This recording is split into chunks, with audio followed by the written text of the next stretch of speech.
자, 추석 연휴 잘 보내셨나 모르겠어요. 혹시 긴 추석 연휴 동안 말씀 묵상이랑 이제 큐티를 게을리 안 했기를 바라지만, 만약에 이제 어쩔 수 없이 이제 큐티랑 이제 이런 거 다 집에 두고 고향에 내려갔으면은 이제 다시 시작했으면 좋겠습니다. 다시 이제 여러분들의 그 신앙생활을 재정비하고 다시 말씀 생활에 게을리지 않는 우리 친구들이 되기를 소원합니다. 자, 오늘 설교가 조금 살짝 난해해요. 전우사님 그 준비하면서도 이거 너무 걱정됐어요. 이걸 어떻게 내가 소화시키지 이러면서 고민을 했었는데, 자, 최선을 다해 보도록 하겠습니다. 우리 친구들이 평상시보다 조금만 더 집중을 해주면 좋겠어요. 자, 설교 말씀을 크게 세 가지로 나눴어요. 첫째는 왜, 그리고 어떻게 내 약함이 강함이 되는지를 다뤄볼 거고, 둘째는 약함이 강함이 되는 것에 대한 내 삶의 적용, 이 적용 부분에서 인간관계에서 오는 불화에 초점을 맞췄습니다. 인간관계에서 오는 그 불화에서 나의 연약함이 어떻게 강함이 되는지를 다뤄볼 거고요. 세 번째는 내가 이렇게 약함을 이 사도 바울이 한 것처럼 자랑을 하면 이 세상에서 그거에 대한 결과가 있잖아요.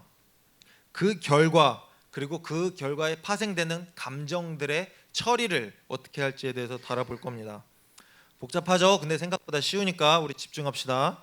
자, 첫째, 왜 그리고 어떻게 내 연약함이 강함이 되는지에서 알아보기 위해서는 이제 우리가 같이 오늘 읽었던 본문 말씀을 좀 봐야 돼요. 자, 본문은 고린도후서인데, 자, 여기서 사도 바울은, 여기서 사도한다고 그 사도 세자를 떠올리면 안 되고, 사도는 다른 의미가 있어요. 자, 성육신 하신 예수 그리스도, 그러니까 하나님의 아들이셨다, 인간의 몸을 가지고 다시 태어나신 예수 그리스도가, 예수 그리스도의 그 죽음과 그 부활을 증인이 되라고 이렇게 세우신 사람들이 있어요. 그 사람들이 사도예요. 자, 바울은 처음에 사울이라는 이름을 가지고 있었고, 이제 이렇게 예수 그리스도의 부활을 이제 증거하기 위해서 이제 열심히 일하고 있는 이제 이런 그리스도인들을 핍박을 하는 일을 했어요. 그래서 어느 날 다메섹 도상이라는 곳으로 또 예수님을 믿는 사람들 잡으러 가다가 그곳에서 예수님을 만납니다.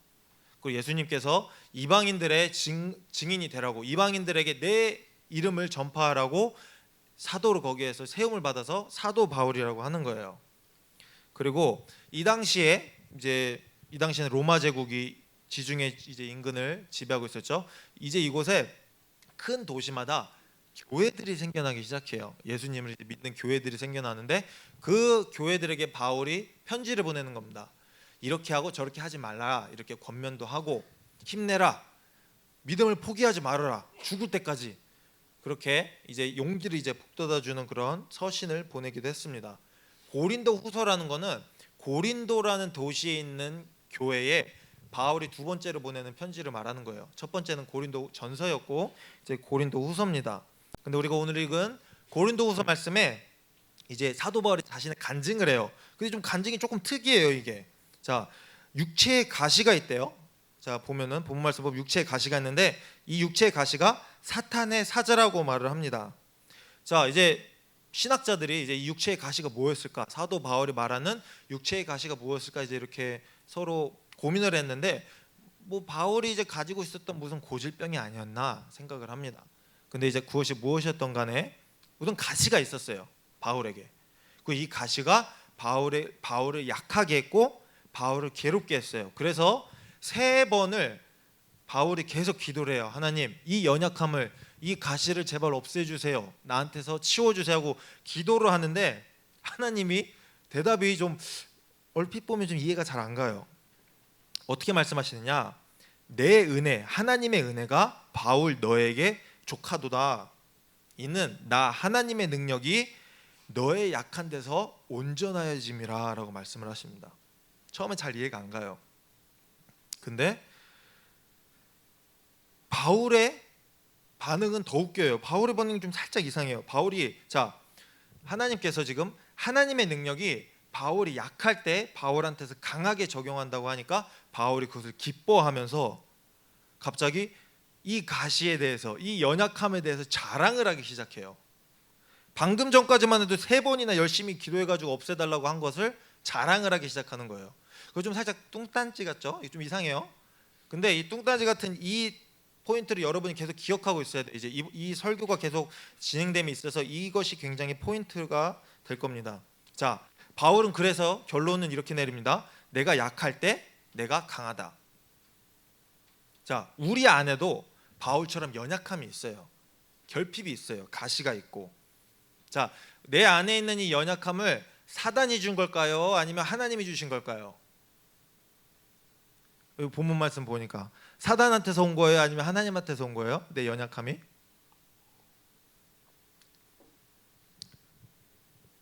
네, 너무 푹 쉬었구나 진짜 나중에 추석 동안. 자, 하나님한테서 온 거예요. 내 연약함은 하나님한테서 온 거예요. 자, 죄송합니다. 지금 내가 약한 것을 그 weakness를 악하게 evil로 바꾸는 것은 사단이지만 우선 결론적으로 내 약함을 처음 주신 건 하나님이에요. 이것을 주신 것에 대해서 이유가 있습니다. 그 사도 바울이 뭐라고 하죠? 이 이유가 내가 연약할 때 내가 강하기 때문이에요. 굉장히 단순합니다. 자, 사람들은 이 연약함을 가리려고 해요.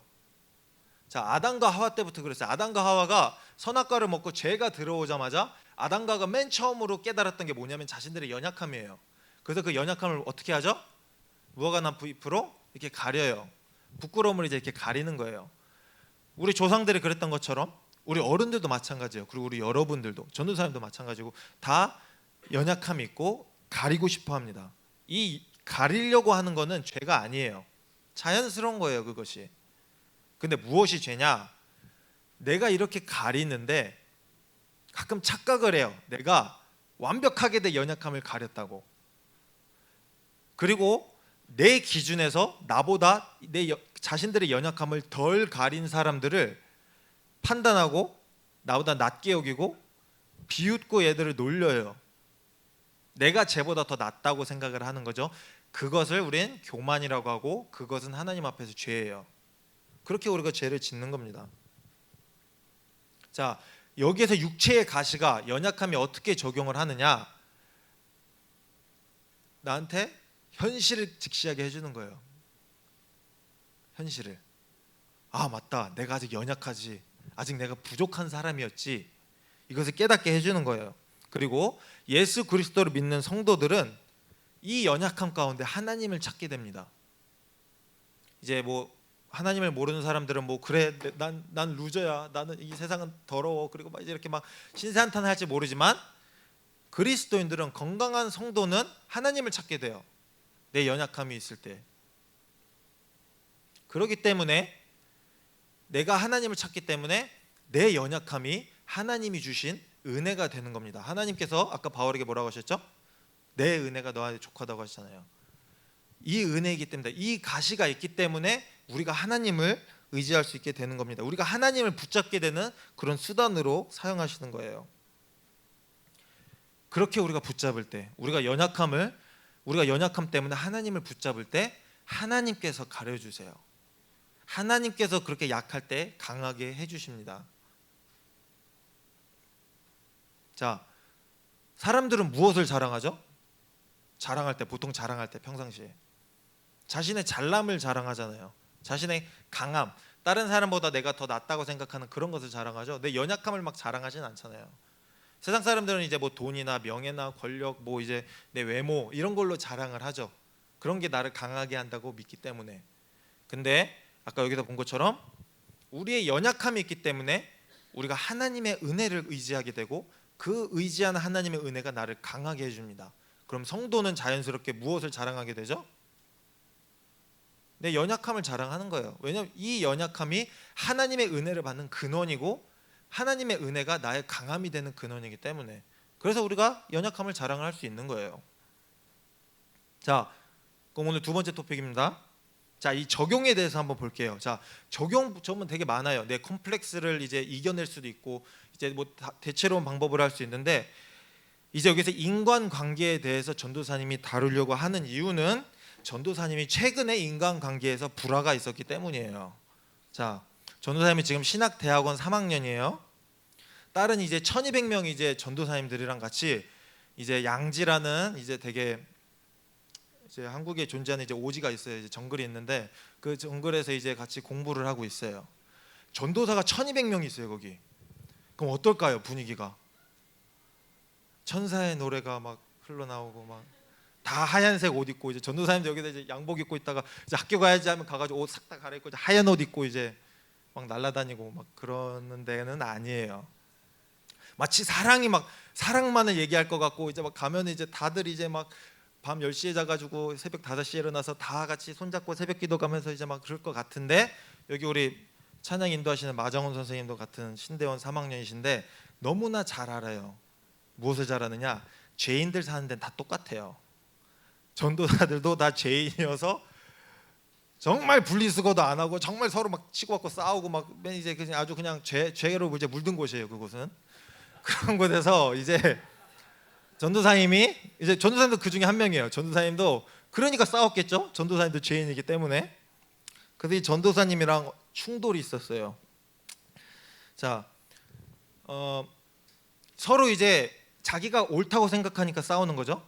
서로 자기가 옳다고 생각하니까 그것을 이제 이렇게 양보 못하기 때문에 이제 텐션이 올라가고 이제 빵 터진 거예요. 이제 그래서 내가 따로 불렀어요 그 전도사님을. 그래서 이제 땡땡땡 종치고 이제 싸우기 시작을 했는데, 자, 이 물리적인 이제 그런 충돌은 없었어요. 만약 그런 게 있었으면은 이제 그쪽이 자신의 연약함을 깨달았겠죠. 자, 근데 그 이렇게 막 싸우는데 이제 그 전도사님이 먼저 막 이제 이렇게 막 퍼붓는 거예요. 전도사님한테 말로. 이제 이렇게 전도사님이 그걸 들으면서 이제 이렇게 반격을 할 준비를 하고 있었어요. 이제 반론을 할 준비를 하고 있었는데 전도사님 그 말을 들으면서 전도사님 마음 가운데 굉장히 복잡한 감정이 찾아왔어요. 이게 두려움, 불쾌, 그리고 두려움이랑 불쾌랑 그다음에 억울함, 이제 이런 감정들이 좀 같이 합쳐져 가지고 전도사님 마음 가운데 막 갑자기 막 이거 스멀스멀 올라오는 거예요. 이게 부정적인 거죠. 굉장히 부정적인 감정이었어요. 그래서 그 감정이 이제 이렇게 충만해지고 그 전도사님의 말이 다 끝날 때쯤 저한테 든 생각이 무엇이냐? 이 싸움을 빨리 끝내고 싶다. 빨리 이 상황에서 벗어나고 싶다. 그 생각밖에 안 드는 거예요. 자, 전도사님이 먼저 불러냈어요. 그 사람을. 왜냐? 전도사님도 할 말이 있었으니까 전도사님이 먼저 이 대화를 시작을 했겠죠. 근데 그 할 말을 다 안 하고 그냥 그 자리에서 그분 다 얘기하고 나서 딱 이렇게 얘기했어요. 미안하다. 내가 잘못했다. 그 사람이 너무 당황해하는 거예요. 이거 뭐지 이거? 변화군가 이거? 이러면서 이제 당황하고 있어가지고 또 한 번 더 퍼붓는 거예요. 이제 내가 가만히 있으니까 혹시 모르니까 이제 확인사들을 하는 거지 이제. 그래서 막 이제 막 퍼붓는데 거기에서 또 다 조목조목 그 전도사님이 한 말을 다 언급하면서 다 내 잘못이다. 미안하다. 내가 부족했다. 그렇게 사과를 하고 이제 끝났어요. 진심 어린 사과를 한 거예요. 자, 진심 어린 사과는 자, 네 말 다 들었는데 나는 이제 이런 거 없는 거예요. 반응이 없는 거예요. 그냥 무조건 내가 용서를 하고 내가 무조건 수용하고 내가 무조건 포옹하고 내가 용서를 하는 거예요. 그리고 이제 방에 들어와서 곰곰이 생각을 했어요. 왜 내가 그랬지 아까 방금? 내가 왜 갑자기 아까 그런 식으로 내가 용서를 하고 사과를 구하고 용서를 해줬지? 내가 지금 원수를 사랑하라는 하나님의 그 말씀을 실천한 건가? 맞거든요, 그게? 그게 맞아요. 지금 원수를 사랑을 한 거예요. 원수된 이웃을. 그러니까 좀 그냥 원수라고 하니까 상대 전도사님 원수라고 하니까 좀 이상한데 원수된 이웃을 내가 지금 사랑한 거예요. 하나님의 말씀으로. 근데 여기서 이제 우리가 이제 알아야 되는 게 있어요. 한 가지 알려줄 게 있는데 사람은 원수된 이웃을 사랑할 능력이 없어요. 이 말씀을 처음에 이제 신학교에서 이제 교수님이 해주실 때 정말 충격으로 받았어요. 그러니까 전도사님은 근본적으로 방금 막 싸웠던 그 전도사님을 사랑을 할 능력이 없는 거예요. 지금 나를 아프게 했으니까. 나를 아프게 했으면은 인간의 자연스러운 반응은 복수를 하는 거예요. 반격을 하는 거예요. 그 사람도 똑같이 아프게 해주는 거예요. 근데 그렇게 안 하고 사랑을 했어요. 근데 거룩한 그런 하나님의 동기로 한 것은 아니에요. 지금 전도사님이 그 전도사님을 용서했을 때 거룩하고 이제 무슨 이렇게 고결한 이제 이런 그런 큰 뜻이 있어서 내가 오늘 이곳 양지에 이곳 이제 죄인들로 물들이는 양지에 내가 천국의 문을 열리라라는 마음으로 내가 그 사람을 사랑한 게 아니라 전도사님 안에 굉장히 부정적이고 전도사님을 연약하게 하는, 연약한 과거를 떠올리게 하는 그런 안 좋은 기억이 있어서 그 기억에서 벗어나기 위해서 전도사님이 그냥 사랑을 실천을 한 거예요. 근데 이것을 이제 우리가 어떻게 볼 수 있느냐? 하나님이 은혜로 전도사님이 그 전도사님을 용서했다고 볼 수 있는 겁니다. 내 연약함으로, 내 연약함이 하나님이 은혜를 주시니까 내 이웃을 사랑할 수 있는 강함으로 만들어진 거예요. 자, 분쟁이 있을 때, 우리가 누구랑 싸울 때 강한 사람만이 용서를 해줄 수 있어요. 내가 싸워서 그 사람을 이제 이렇게 그 사람한테서 이제 사죄를 받아내는 것은, 그럼 그 사람을 굴복시키는 거지, 그 사람한테서부터 진정한 사과를 받는 것을, 용서를 받는 것이 아니에요. 오직 강한 사람만이 상대를 용서해주고 포옹해줄 수 있습니다. 자, 그럼 전도사님이 아까 그 전도사님 어떻게 했죠? 포옹해준 거예요. 수용해준 거예요. 어떻게? 하나님께서 나한테 주신 연약함을 통하여서 그 사람을 사랑을 한 거예요. 동기가 거룩하지 못했지만 하나님께서 그 모든 상황 가운데서 은혜를 주심으로 내가 하나님의 사랑을 실천을 한 겁니다. 그날 이제 와서 큐티도 하고 이제 뭐 부모님한테도 이제 그런 말씀도 드려보고, 근데 하나님이 말씀을 읽는 가운데 이제 그렇게 일이 있고 나서 말씀이 있는 가운데 이제 감동을 주시고 기쁨을 주셨어요. 그래서 잘 지나갔어요, 그 순간들이. 그리고 이제 부모님도 되게 기뻐하셨고. 자, 문제는 다음이에요. 자연스럽게 그럼 세 번째 토픽으로 넘어갑니다. 내 연약함을 자랑할 때 오는 결과와 그 결과에서 파생되는 감정의 처리에 대해서 한번 다뤄볼게요. 자, 전도사님이 지금 하나님의 은혜로 원수를 사랑했습니다. 원수에게 사랑을 실천을 했어요. 온전한 사과를 하고 화해를 했습니다. 그 일시적으로 하나님께서 전도사님한테 감사함을 주시고 은혜를 주셨어요. 기쁨이 넘쳤어요. 그때 아, 내가 하나님의 은혜로 내 원수를 사랑했구나. 자, 근데 그날 전도사님이 잠 잘 잤을까요? 못 잤지. 못 잤어요. 잠 자려고 불 끄는데 이제 내 내면 속 깊숙이에서부터 이제 이게 솟아 나오는 이제 이 깊은 빡침 때문에 잠이 안 오는 거예요. 너무 열받아가지고 아, 내가 왜 이런 짓을 했지? 내가 막 갑자기 막 오만 가지 생각이 막 다 드는 거예요. 막 내가 왜 이렇게 했을까?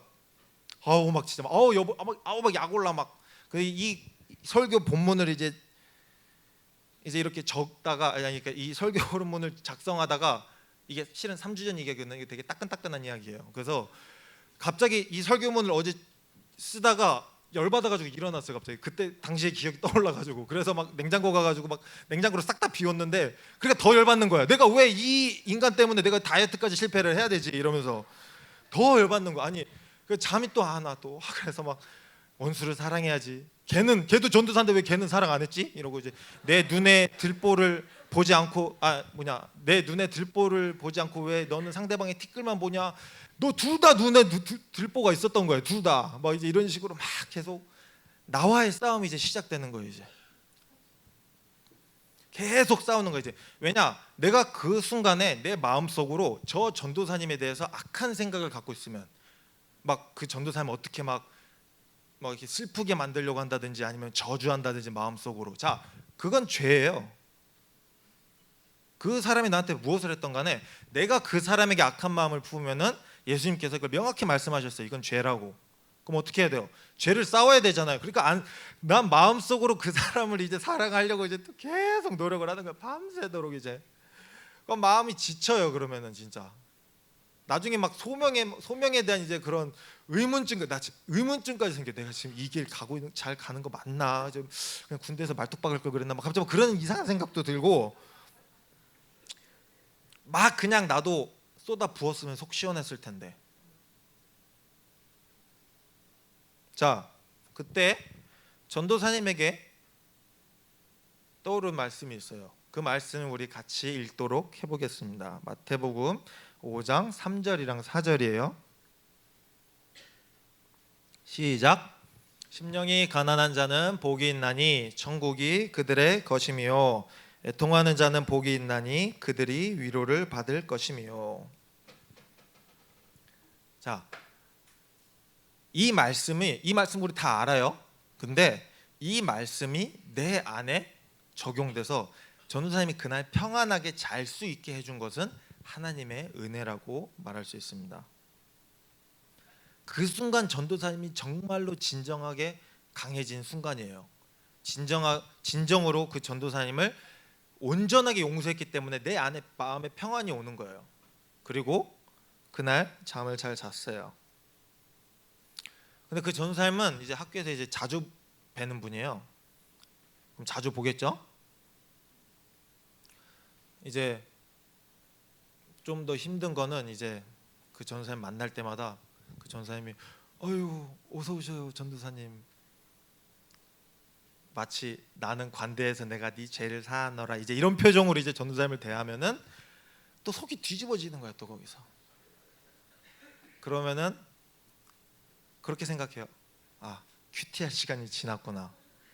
그리고 다시 또 큐티를 하는 거예요. 말씀을 읽고 경건 생활을 하는 거예요. 자 전도사님이라고 매일매일 큐티를 하지만 가끔씩 너무 바쁘다든지 너무 바쁜 것이 이게 반복돼 가지고 큐티를 좀 한동안 안 하면 다시 시작하는 게 매우 힘들어져요.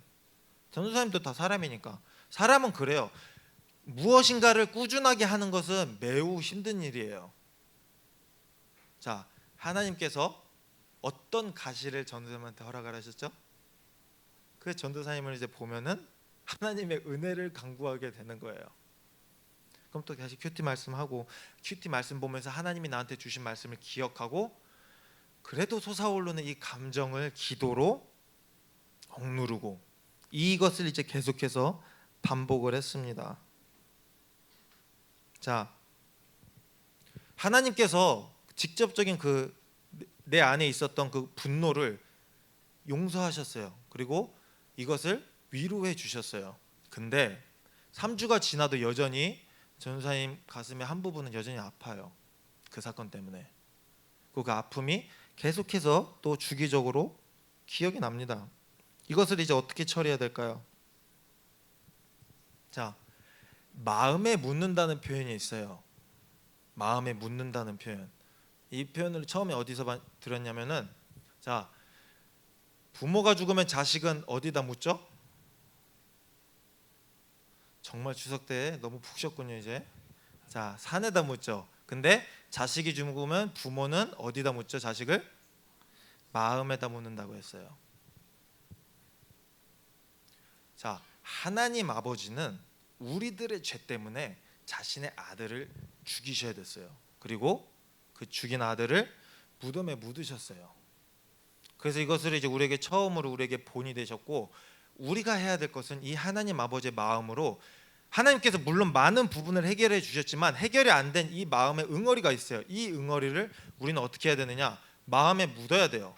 마음에 묻는데 적극성을 가지고 적극적으로 하나님의 말씀과 기도로 묻어야 돼요. 왜냐? 안 그러면 또 문제가 발생해요.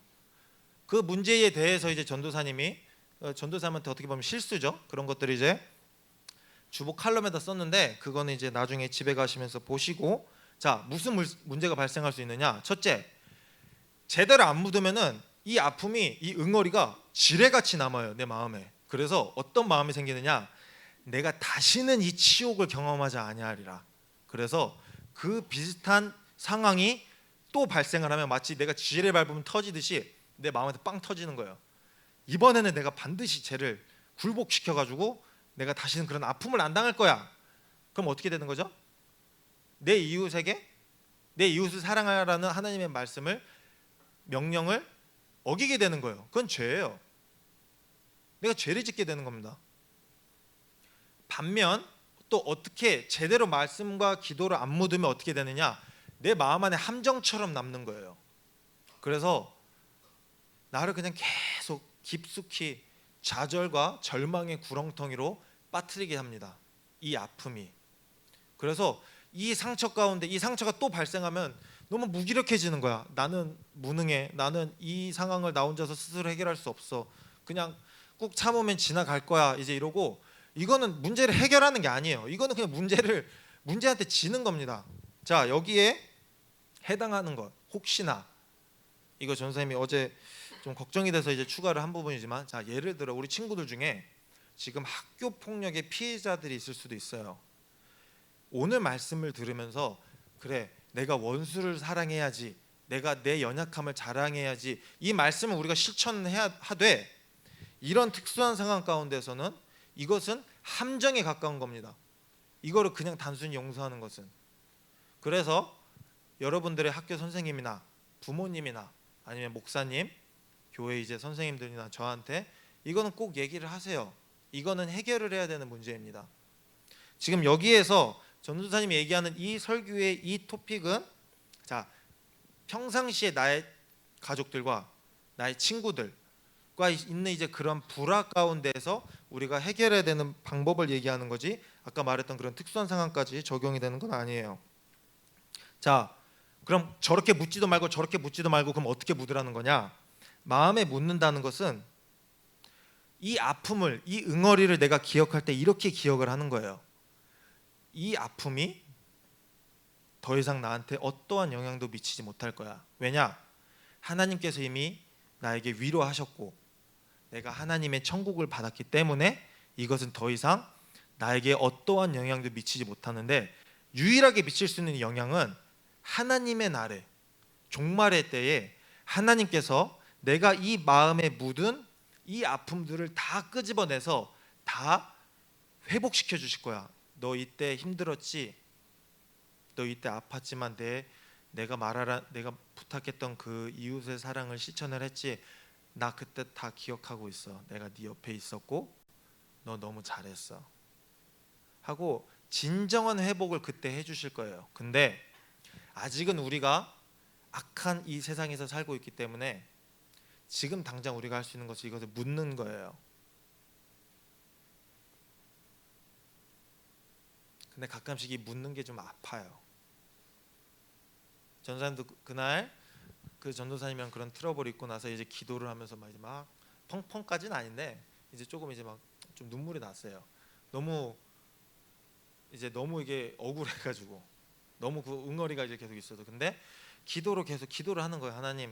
하나님께서 나에게 위로를 주셨고 나에게 천국이 있다고 하셨으니 이제 내가 이것을 기억을 더 이상 안 하게 해주십시오. 기도를 이제 계속 묻는 거예요. 자, 새로 온 친구들 중에 이제 가끔씩 물어보니까 울면서 기도하는 친구들을 보면서 처음에 자기가 이제 교회 처음 와가지고 되게 무서웠대요. 저 사람들 미친 사람 아닌가 이러고. 근데 우리 친구들도 심심치 않게 봤을 거예요. 울면서 기도하는 친구들. 이제 어른들 중에도 이제 금요 저녁 예배 오면은 정말로 이제 막 괴성을 지르면서 우는 그런 성도님들을 볼 수 있어요. 그것이 다 성도가 아픔을 마음에 묻는 과정입니다. 그 과정을 보신 거예요. 그리고 여러분들이 그렇게 하기를 전도사님이 이 시간 권면을 합니다. 어려워요. 근데 할 수 있어요, 우리 친구들. 왜냐? 전도사님도 우리 친구들 나이 때 시작을 했거든요. 그리고 한 가지 좋은 소식은 마음에 묻는 것을, 상대방을 용서하고 마음에 묻는 것을 계속할 때 내 연약함을 내가 자랑을 하고 그거에 대해서 세상이 나를 조롱하고 비웃을 때 그 아픔들을 내가 마음에 묻는 이 과정은 내가 익숙해지면은 날 아프게 하고 날 힘들게 하는 그 주기가 점점점 짧아져요. 내가 점점점 더 잘 묻게 돼요. 그것을 신학적인 용어로 성화라고 합니다. 성도의 성화의 과정을 말하는 겁니다. 자, 이 성도의 성화의 과정에 대해서 좀 더 잘 알고 싶은 친구들은 이제 다음 주 토요일 오전 10시부터 11시까지 하는 큐티반에 꼭 신청을 하시기 바랍니다. 지금 지원자가 없어서 폐강 위기에 처해 있으니까 전도사님 찾아오세요. 자, 끝나면은 한 달 과정인데 끝나면은 이제 전도사님이 이제 치킨도 쏩니다. 물론 교회 재정으로 쏩니다. 벼룩에 간은 먹는 것이 아닙니다. 자, 말씀을 맺도록 하겠습니다. 자, 우리의 연약함은 하나님께서 우리에게 죄를 짓지 못하게 하기 위해서, 내가 사랑하는 자녀들이 죄를 짓는 것을 막기 위해서 주신 하나님의 은혜예요. 우리가 연약할 때, 하나님을 의지하게 되고 우리가 하나님을 의지하면 하나님께서 우리를 강하게 해주세요. 그렇기 때문에 성도는 연약함을 하나님의 은혜로 자랑을 할 수 있는 겁니다. 그리고 그 가운데에서 부모님이나 형제 자매나 친구들이랑 싸웠으면 먼저 사과해 보세요. 먼저 용서를 하세요. 그 사람을. 그러면 하나님께서 천국을 주신다. 하나님의 위로를 주신다고 약속을 하셨습니다. 그리고 그 약속 가운데서 그 천국과 하나님의 위로를 누리면서 여전히 남는 그 아픔의 응어리는 내가 이제 마음에 묻는 거예요. 묻고 내가 이것을 기억을 안 하는 겁니다. 더 이상 나에게 이것이 어떠한 삶의 영향도 미치지 못하게 이것을 묻되 한 가지를 기억을 하는 거죠. 주님의 날에 종말의 때에 하나님께서 이 모든 것들을 다시 기억하게 하시고 온전한 치유를 주시고 나에게 참 기쁨을 그때 주실 것이라는 것을 믿고 우리가 마음에 묻는 겁니다. 그래서 오늘도 내일도 성도는 계속해서 말씀을 의지하고 기도를 하고 내 마음에 이 아픔들을 묻는 과정을 계속해서 이어나갈 수 있는 겁니다. 왜냐? 우리가 가장 약할 때 하나님께서 우리를 가장 강하게 하시기 때문입니다.